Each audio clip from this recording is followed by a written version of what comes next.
This is Michael Woodward, and this is episode 81 of the Jumble Think podcast. T-minus 10, 9, 8, 7, 6, 5, 4, 3, 2, 1.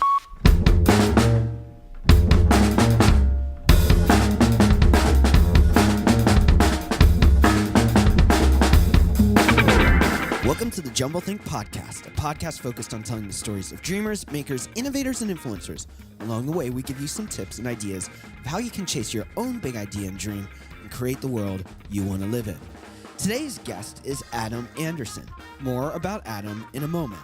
Our guest on Thursday's episode is Jeremy Adams. At the age of 22, Jeremy founded Prestige Food Trucks, and they've worked with tons of businesses creating custom food trucks for their businesses.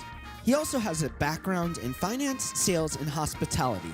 He's been featured on CNBC and dorm rooms to conference rooms. Recently, he teamed up with a few other entrepreneurs and started Unicorn Innovations. Make sure to check out this episode on Thursday. It has been so much fun creating this podcast. We've been privileged to have incredible guests and hear amazing stories of entrepreneurs creating their own dreams. It is our passion to help those with big ideas and dreams reach them.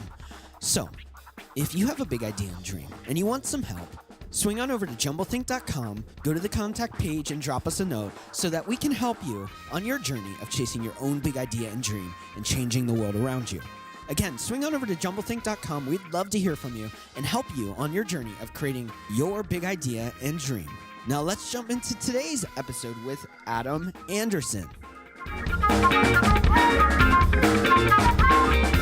I am so excited about today's guest. His name is Adam Anderson. He is a senior advisor and founder of Element Security Group. Now, Element specializes in cybersecurity for small businesses.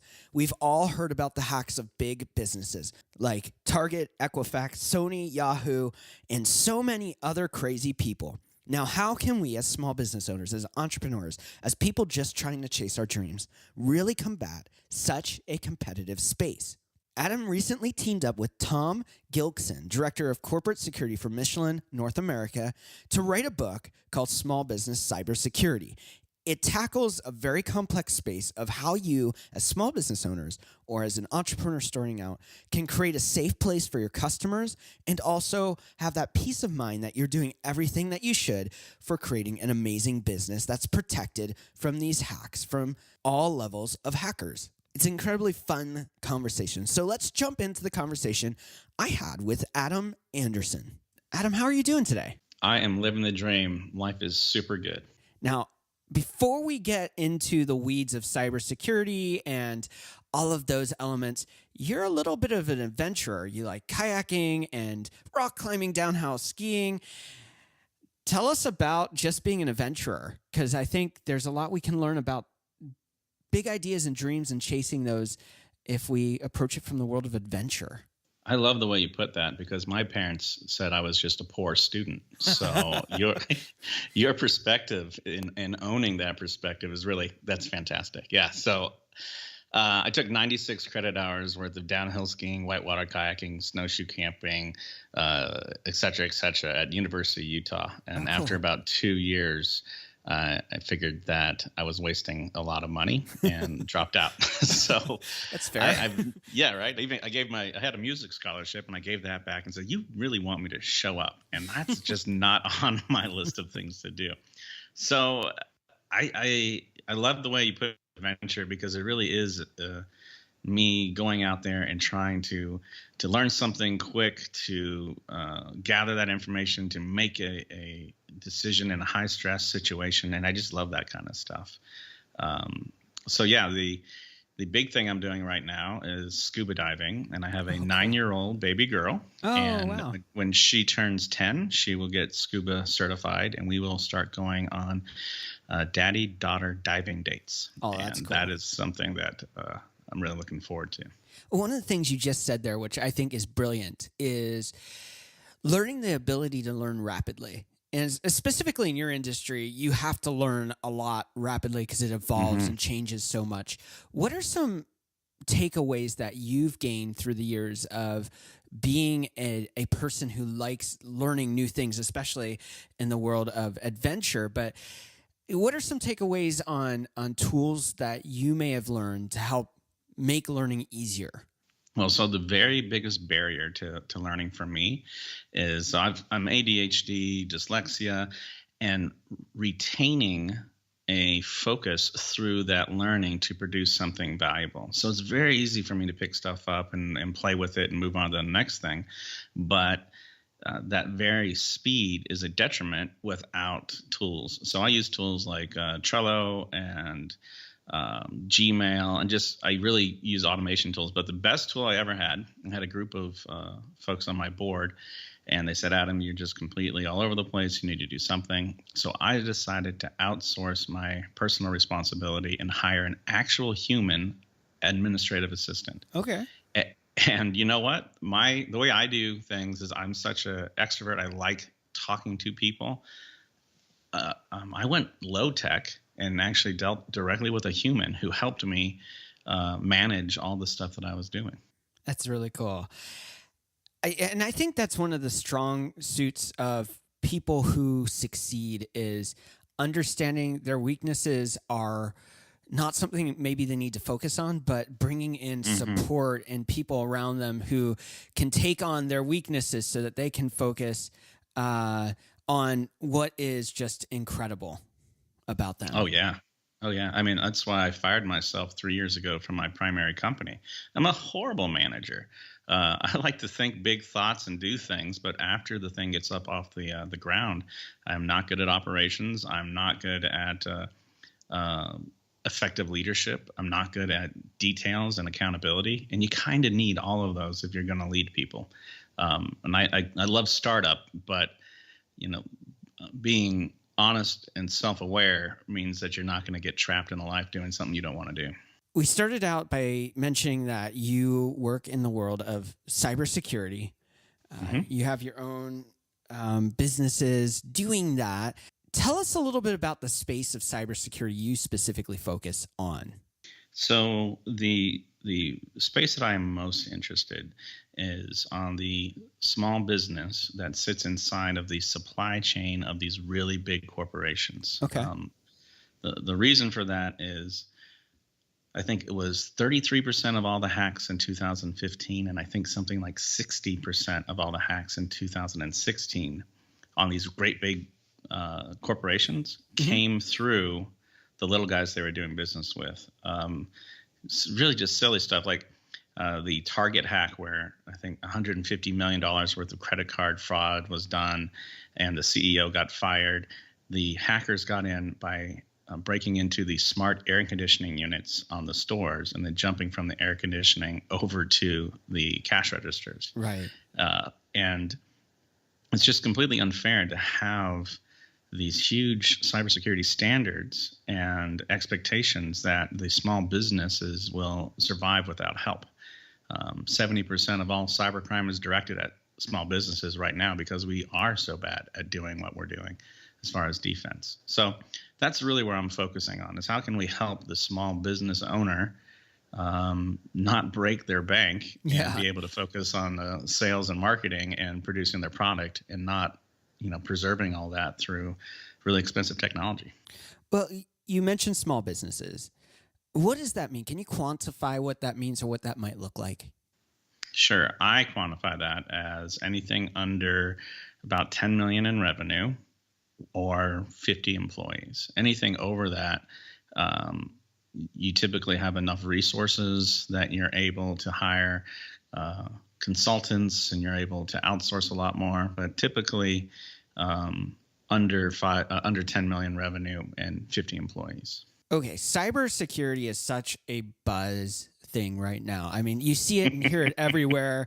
Right. I was just going through the list of, we had a little bit of exposure to that world a couple years back on the web development company I own and working with this space a little bit, but I was just going through my mind and I was thinking, what are all the breaches that I can think of? Equifax, Target, Sony, Yahoo, Dine, World Anti-Doping Agency. 2014, there was Chase, and then there was Anthem in 2015. Of course, there's the DNC hack and LinkedIn and Tumblr and MySpace and even the Department of Justice. Yes. And that's not even the tip of the iceberg. I mean, you could go on for hours probably talking about a billion different hacks. Well, maybe not that many, but or at least that many known. Right, exactly. How in the world did you get into this space? Because it is a space that to play at the level that you're playing at, to be at the level that some of these other corporations are at, RSA, CrowdStrike, there, are these different companies. And to play at this level, you have to have some longevity into it. And this wasn't a buzz industry. It wasn't a mega industry when you first got into it. So how in the world did you get into this? So it was the year 1999. Okay. And there was this thing called the Y2K scare, where we thought all of the banks and the financial institutions were going to shut down because we coded products incorrectly and we didn't have enough digits. So when it went from 1999, it was going to set it back to 1900. And we're like, oh, we're going to all lose our money. So the timestamp issue. Exactly. So I was in the middle of all that as a 20-year-old consultant working for First Security Bank. And I take as much credit as I deserve for keeping us all wealthy. So what I really learned was that the purpose of cybersecurity is to ensure business processes happen. And that has a lot to do with quality control and making sure that we're reporting correctly. So I originally got started in making sure everything worked correctly. We call that enterprise systems management. Yeah. And so I'm working in an ESM and I'm handling all of these devices. By this time, I'm in a company called Ahold, Royal Dutch Ahold, a big grocery market distributor all over the world. Yeah, they're based, they're giant locations, just corporate offices, like 5 minutes from my house. Oh, so, right on. You shop there exclusively. Although I think now they're merging with Del Hayes, so you can add Food Line to the mix too. Yeah. Yeah, and so we're managing it, and I think at this point now they're a $73 billion company, and we are managing all of the usernames and passwords for this $73 billion company, right? That's a huge liability. Right. So I would, to kind of get back to your question, how do we get started in all this? You get started very slowly and at small chunks. You don't try to do the whole thing, and in order to operate at the level of, say, the RSAs of the world, you have to have a niche and a specialty.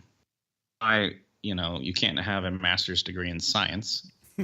Science is too broad, right? So we've got the same kind of thing with cybersecurity. And so I really got interested in the niche of how humans are using their devices. And that's why I got into identity management. Who's on the machine? What are they doing with the machine? What data are they touching? And then coming up with all kinds of security controls that would make sure the only person who got to see the data was you. Take, for example, you log into your online banking. You've just experienced identity and access management. Yeah. So that's the area that you really specialize in. Yeah. Although at this point, that has segued over to what my employees are doing. But for me now, I'm really into the planning that goes around how should I deploy cybersecurity, right? So it all starts with the human being. What's the human being doing and what's the risk? And not everybody wants to or needs to deploy a huge identity and access management solution. So I think my niche that I really am enjoying right now is just talking to business owners and saying, hey, what are you doing? And what makes sense? What's the right next step? Well, I talked about all of these different breaches, and some of them were just carelessness. Some of them were systems that were too big and not having a hub to manage those different issues. And some of them are simply people really wanted to get in, so they figured out a way, like the Target breach, where they found a system that wasn't that had vulnerabilities and got in. You talk about the small business end of cybersecurity. How can a small business really keep up, and they're getting more attacks than even these corporations are? How can they keep up and make sure that their systems are going to be secure when big corporations can't do it on their end with billions of dollars of revenue behind them?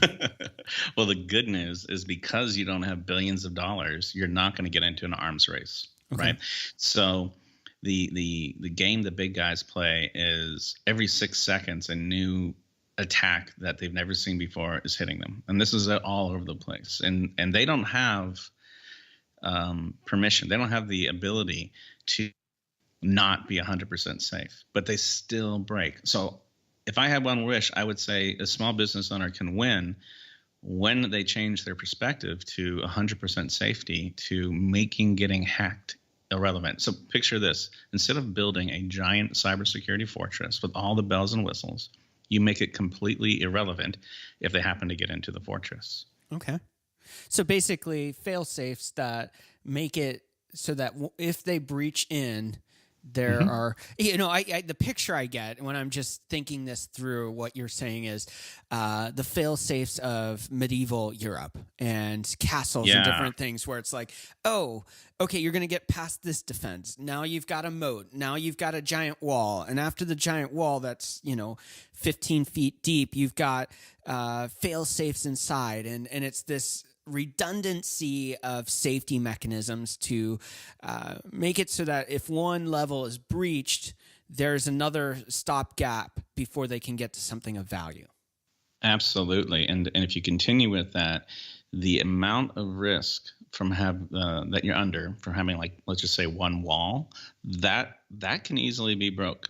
But the technique that they use to get by the wall is not going to be the same technique to get over the moat. And so as many diverse security controls you put in place, the better chance you have of surviving the attack. The saying goes, it takes 11 things to go wrong for a plane to crash. Lots of things have to go wrong.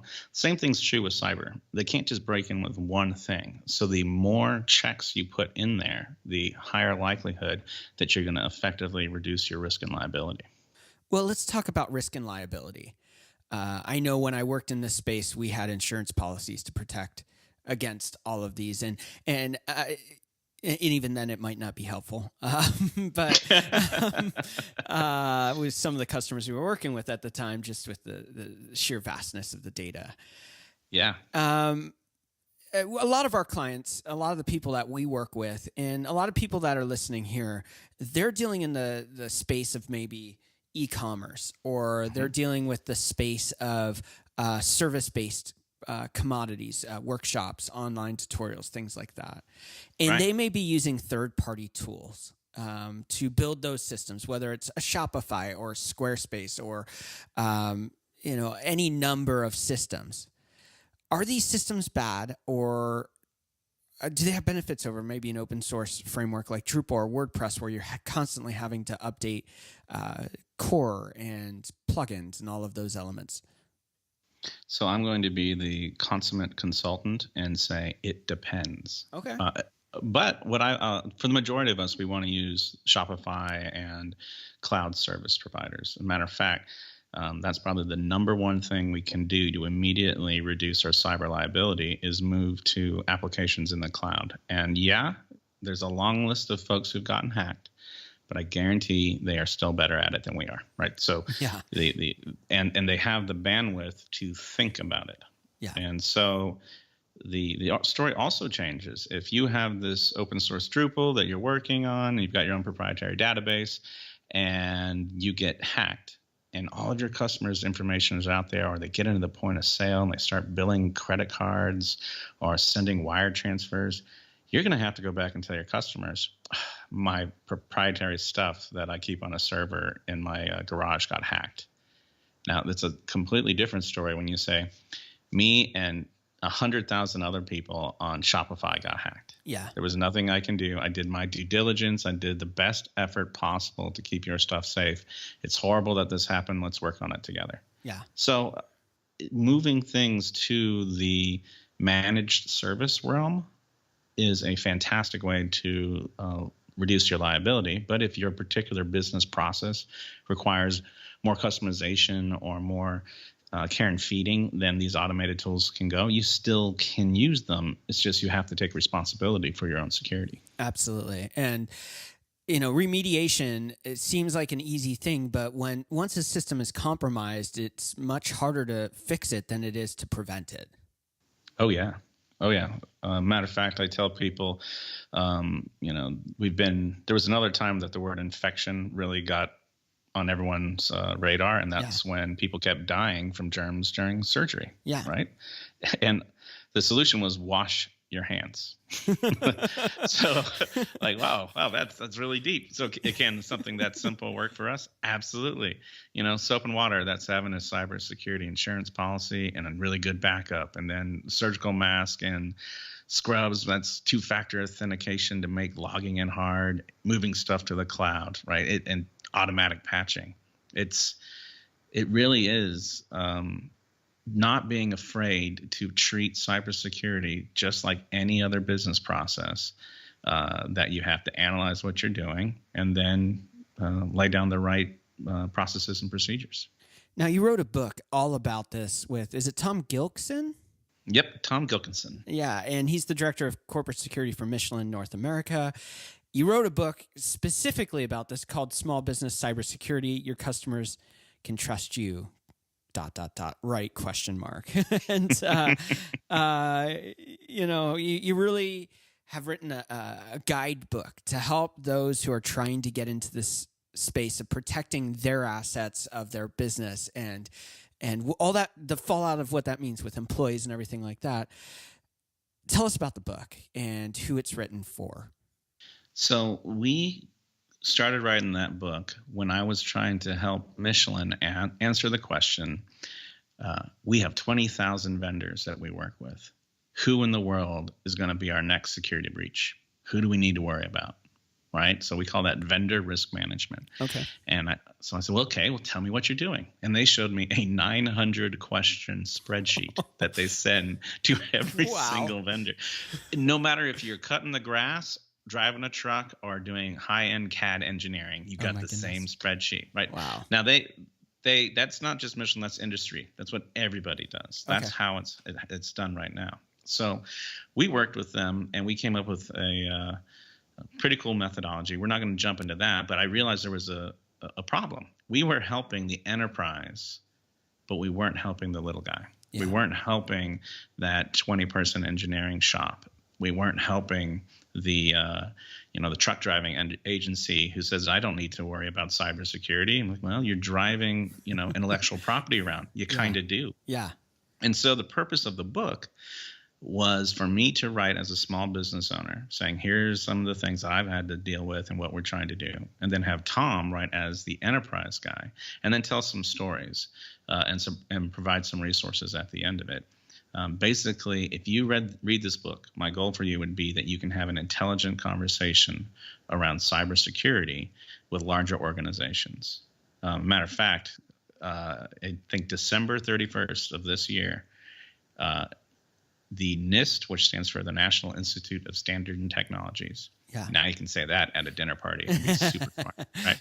So the NIST 800-171 standard. If you can't talk about it, you cannot do business with the Department of Defense. Wow. And whatever the Department of Defense does, the rest of the government does. Whatever the rest of the government does, it trickles down from there. Yeah. So this is important stuff. Now, is NIST a government agency, or is this a conglomerate of businesses and government and coming up with the standardization of cybersecurity frameworks? Yeah, so it starts as a government organization. NIST is a part of the National Science Foundation. Okay. And so the NSF has NIST, and they got around 200 really, really smart researchers and large companies. And in 2013, they came up with this framework called the NIST Cybersecurity Framework. And in that framework, they help companies. Well, we won't get into that just yet, but the purpose of it was to secure the critical infrastructure. They were worried about the power grid. They were worried about the Department of Defense, and they wanted a set of guidelines for those entities to, follow so they can communicate. And they have since assigned critical infrastructure to our economy, which means that all of these things are rolling through the economy as well now. Yeah. Well, and I don't think a lot of people know this, but even like NASDAQ, I think it was back in 2010, 11, they even had a breach. So, I mean, it's every sector. It's not just, the ones we hear about. There's a lot of big impact that we don't hear about. Well, so here's a visualization that might help with that. I love to picture the old school hacker being this fisherman with a fly fishing rod standing in a beautiful mountain river, because that's better than thinking of some kid in the basement. But this guy is a practitioner of a skill with a set of tools, and with these tools, he can attack one fish at a time. Yeah. And in order to do this, I don't know if you've ever tried fly fishing. I have. Yeah. I won't do it again. I'm horrible. I'm in the same boat as you. You're a danger to yourself and those around you, right? So you can't just go out there and fly fish. You have to learn and you have to do, and it takes time. And so when it was like that, we didn't have a whole lot to worry about hackers touching us, because it would go only after targets that were worth the effort. But what's changed is I want you to move the hacker from being a guy in the river in beautiful mountain scenery to like Deadliest Catch or something like that, where you've got a large trawler with a net that's just dragging. And now you have a lower skilled worker who just has to pull a lever and get all of the fish. And it's automation. It's the fact that organized crime is now involved in cybercrime, and these guys are really, really good at innovation. Yeah. And they deploy new techniques and new software all the time. I'm sure there's a lesson of diversification from, organized crime that we can learn. Well, yeah. They're moving from the drug world. This is one of the big areas that they're moving to, from what I understand. You're absolutely right. It's so much easier for them to come and get your money, either by using psychological warfare and social engineering through emails, or through using more technical malware attacks, than to actually go to your place of business and point a gun at you and ask for money. Right? Well, this is the economies of scale. Well, and I remember one story of a drug cartel who switched to cyber breaches, and they were like skimming, $1 to $5 off of each person's account. And most people never noticed it, but they were raking in millions and billions of dollars per month just off of this little vulnerability that was there. So it's not like taking everything from you all at once. Sometimes it's the thing that isn't known that just keeps on recurring at a little, there's a great reference in the Bible that says it's the little foxes that spoil the vine. And that's a lot of the philosophy of hackers is we're not going after it all. What we're doing is trying to keep transparency so we can continue up the game of what we're doing. Absolutely. You mentioned organized crime. There's also state actors, state-sponsored actor, hacktivists, and insider threats. What do you think is the biggest threat that small businesses really need to focus on when it comes to cybersecurity? Hands down, it is social engineering through email, phishing attacks. Yeah. The malware and the external threat around software, the easiest way for them to get you to install and be breached is to send you an email. I'll give you a quick example. Okay. I was just doing a talk last week. I was supposed to be in Bangkok, but I was in Cleveland, so it's almost the same thing. You may think I might have taken the wrong speaking gig, but no, Cleveland's fantastic. I'm sure Bangkok's fine too. But one of the gentlemen in the audience stood up and during the Q&A round, and he began talking about what happened to him. And he had his controller. He's about a $50 million company, and his controller got an email from him that said, "Hey, I need you to wire $80,000 to this account." And it was 4:00 on a Friday where people are trying to leave. Yeah. And the controller's like, "Oh, well, I'll just put this in there, get the automated system, and it'll go tonight." So thank goodness the controller walked by to say, "Hey, I just want to let you know that wire is going to go through tonight." And the CEO said, "What wire?" Shock to everyone, right? And so thank goodness Yeah. that guy had social skills, right? I don't know about you, but I know a lot of financial people who will maybe not have eye contact and be an extrovert enough to go and brief the CEO on what they're doing. So they were very lucky. Wow. Yeah, that's incredible. Let's back up to your book for a second. Maybe tell us one of your favorite stories from the book, because you mentioned that you tell the stories of a lot of both small businesses, but also kind of that corporate enterprise level. Can you highlight maybe one story from that book that you just always go back to and it always captivates you?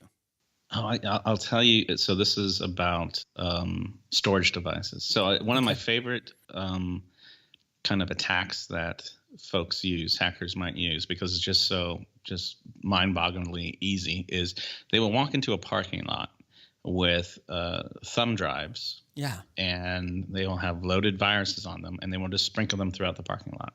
So you'll walk to your car and you go, oh, look, there's a thumb drive. Someone left it. Ha, now I have it. Yeah. And you'll put it into your machine. So we're aware of this, and it's a real problem, especially if they throw the thumb drives in front of a corporate building. Yeah. So the smart cybersecurity people said, well, we'll stop this. We'll just turn off the USB drives and not let anyone use the thumb drive.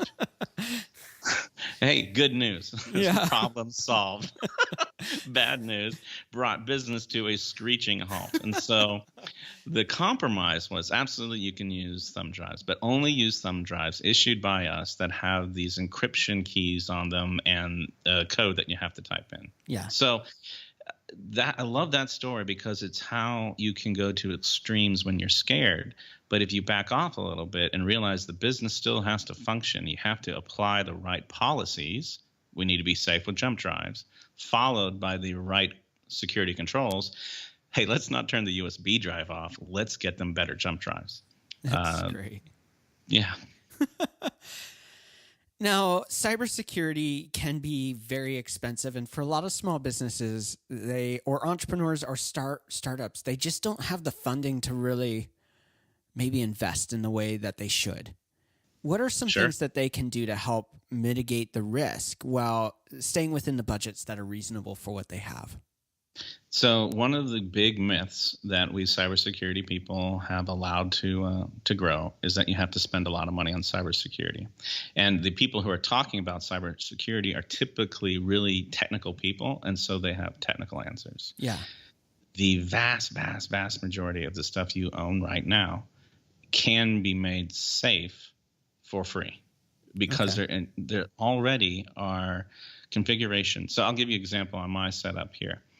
I've got a Windows machine, and I've got all of the Windows security settings turned on. Now, don't take this as a blanket statement. Not all of them. You have to figure out exactly what's right for you, but you can do that. Yeah. And my router, I've got the default passwords changed. I've done a lot of free stuff. The most empowering one is just don't log in as an administrator. Okay. You can avoid malware attacks. If you don't have the right to install things on your computer, then neither does the virus. That's so true, I log in as a guest on my own account, and when it's time to install software, I log in as the administrator. So in the back of my book, there's a list of 22 things you can do for next to nothing. Yeah. That will really reduce your liability. And then the last part of the appendix is about 20 things that you can do that'll cost, less, not less than nothing, but, less than $50K. Yeah. And the idea is you can probably protect every device in your environment for under $50 a year. Wow. So that is a caveat to it might be better to get someone else to do it for you. So finding a managed service provider or someone who specializes in this and take it off your hands is probably the best thing to do. After all, it's hard enough to do business. Why should I also be thinking about how I do cybersecurity? Just own the why I'm doing cybersecurity. Yeah, absolutely. One of the other things that you've got going on, which is really, really cool, is a new partnership for a continuing education course.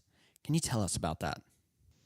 Yeah, so I have been lucky enough to be doing a lot of work with Clemson University, and I am officially a scholar in residence for cybersecurity research at the Center for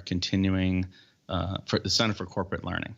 And I like that because it's the longest title I've ever had. That's lots of fun. I was totally going to get a tattoo, but I'm like, nope, nowhere to put it. That's too big. So what does that mean? That means I get to come up with new ways for people to learn how to do all this stuff. So I just said, hey, you can outsource the cybersecurity how, but you really need to handle the why. And what that really means is the business owner's responsibility is to develop a plan. Yeah. And so we have created some online education that allows the business owner to go through a process. It's about a 3-hour process online that builds something called a business continuity plan. And a business continuity plan is the very first thing a cybersecurity insurance policy is going to ask for. And that's a list of everything you do, so all your business processes, all the software that you use to enable those business processes, what kind of data you're touching or seeing, what kind of humans, what vendors, employees, people are coming in contact with the data, and going back to the business process, rating that business process on how critical it is to your business. And at the end of this business continuity plan, you get a really good risk score, not a cyber risk score, but a business risk score that can be triaged so you know exactly where to start. And if you do have to spend money, you'll know what to spend it on. So is it a silver bullet? Absolutely not. There's 109 critical controls. In this course, we're talking about only 20. Okay. But they're the ones I think are most important for the small business owner. That's really, really cool. What is one tip you would tell every small business they need to start with today if they haven't ventured into this space at all? Oh man. So can I give 2 tips? Yeah. All right. I'm going to give you a technology tip, and then I'll give you a belief tip. So the technology tip is the one I mentioned, which was the simplest way to lower your cyber liability is to not log into your machines as administrators. Make sure any administrative account has its default password change on all of your devices and never log in as administrator. That way, if and when you do get breached, that limits the where the bad guys can go. That's really cool. And the second point is cybercrime isn't about computer science. It's about behavioral science. If belief leads to emotion and emotion leads to behavior, then what you believe around cybercrime will dictate what you do. So understand that at this point, you can be found through automation. They can disrupt you because they're not after intellectual property anymore. They're after your money by disrupting your business or just holding you ransom. But there is something you can do about it. And if people can hold on to those beliefs in the right way, eventually the behaviors will change and we'll get out of this cybercrime epidemic. There are going to be some people, maybe they're small business owners, maybe they're just people that really love this space and they may want to connect with you. How can someone find or connect with you? Yeah, so I am at elementsecuritygroup.com/jumble, or you can find me on Twitter at Adam Anderson CEO or on LinkedIn. That's really cool. Let's dive in some, let me say that again. Let's dive into some rapid fire questions as we head towards the end of this episode today. Sure.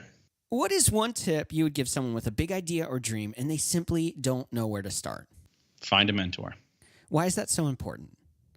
So, look, this thing is so complicated, and you can lose yourself through business books, and you'll research and research and research. What you really need to do is find a mentor, somebody who's been there, done that, or at least knows a little bit more, and walk with that person as long as it's appropriate to help have that motivation and inspiration to take the next step. I've always surrounded myself with mentors. It's very important.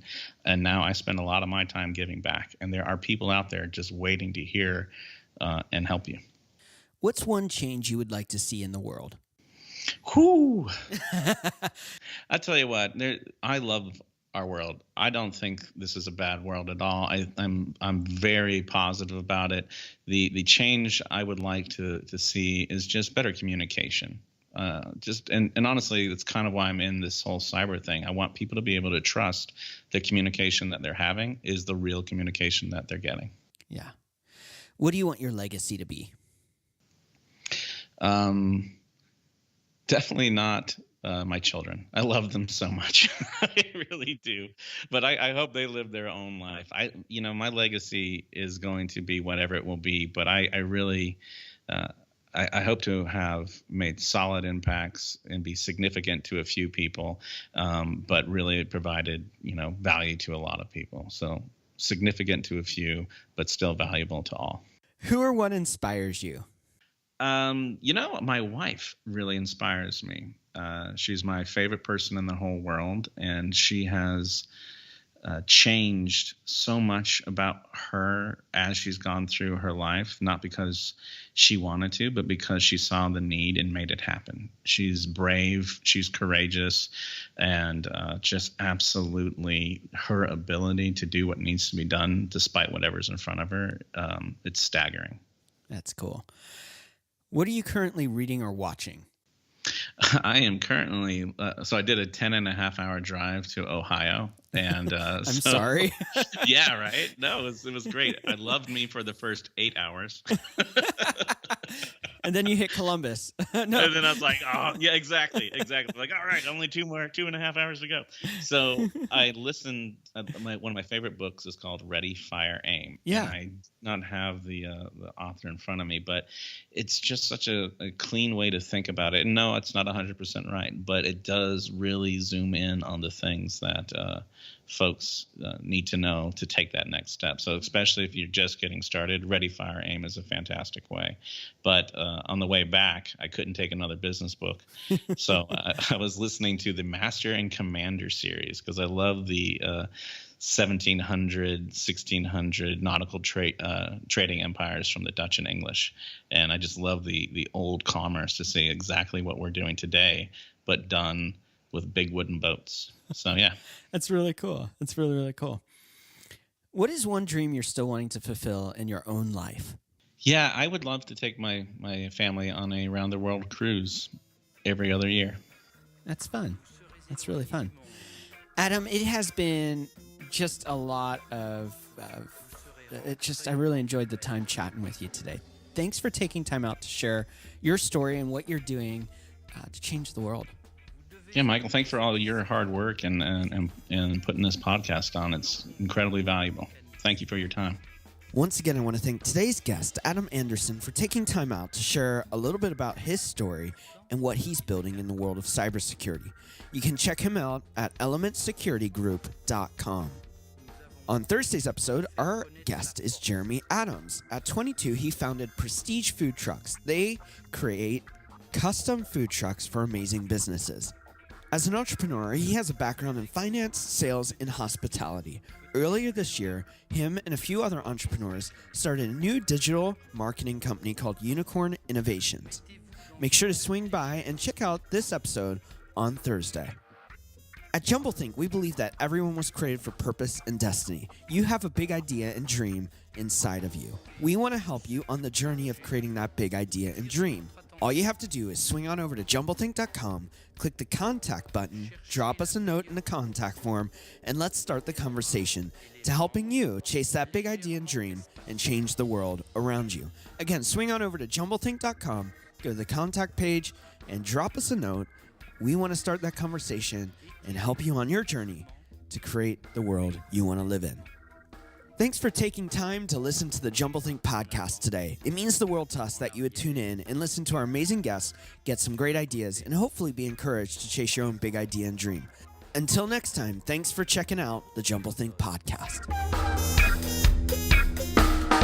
Les mères de famille, les enfants peuvent également prendre un moment revitalisant dans quelques mois lorsque vous aurez bien saisi la technique et que vous serez maître de votre corps. Vous pourrez vous décontracter même en travaillant.